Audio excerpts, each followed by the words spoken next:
Hi again. As you can probably tell, I still have the same clothes on, so I'm moved from one project to another. This is it's the bookcase that I'm going to use for my daughter's bedroom that I'm trying to redo.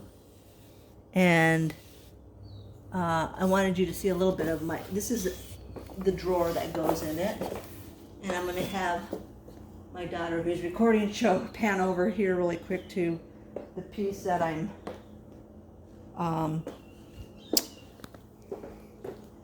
that it comes out of. And so what I'm going to do with this one is I can't decide because her room has black. It kind of has like a tribal or southwestern print. And so I think I'm going to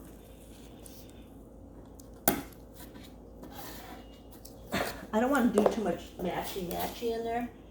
So I'm taping up the side of the drawers because I think I'm going to do the side of the drawers. Have you seen them where they have some like design on them? They look kind of cool. So I'm thinking about doing something like that.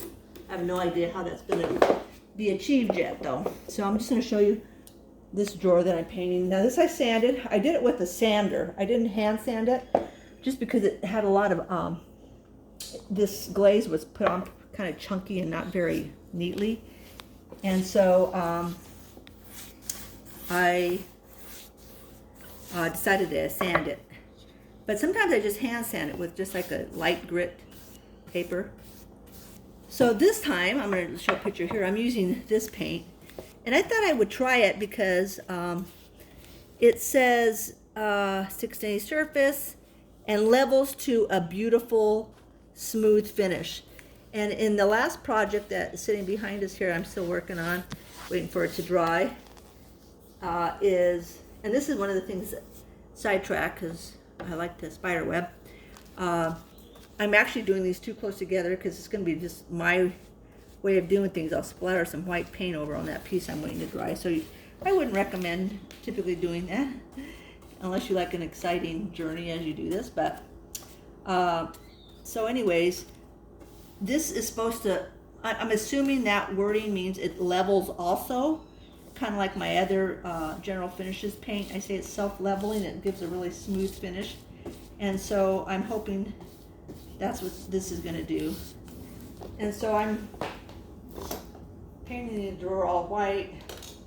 And this is a little bit of a journey. Waiting to see what happens in my mind as I try to think what this is. This is going to be one of those little fun little accidents maybe, and hopefully it'll turn out something I really like. But right now I'm thinking it's going to be all white, and I don't know at some point if I'm going to put some glaze or something right in here. I don't like the whole thing glazed, but my daughter's room is painted with Sherwin-Williams. It's called Aesthetic White.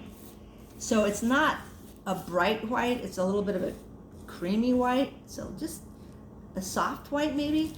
And so I'm thinking this might look too white in there against her walls. And I may not like it, I don't know, I may like it. So my process with this is I'm going to paint it basically like this. I'll probably put it in her room, and then if I go, I don't like the white, then I'm going to change it. So I'm thinking about once it all dries, I'm going to put maybe something in there, some color, maybe like just this little bit of a stain in there to bring out a little bit of grays. Or what else am I thinking?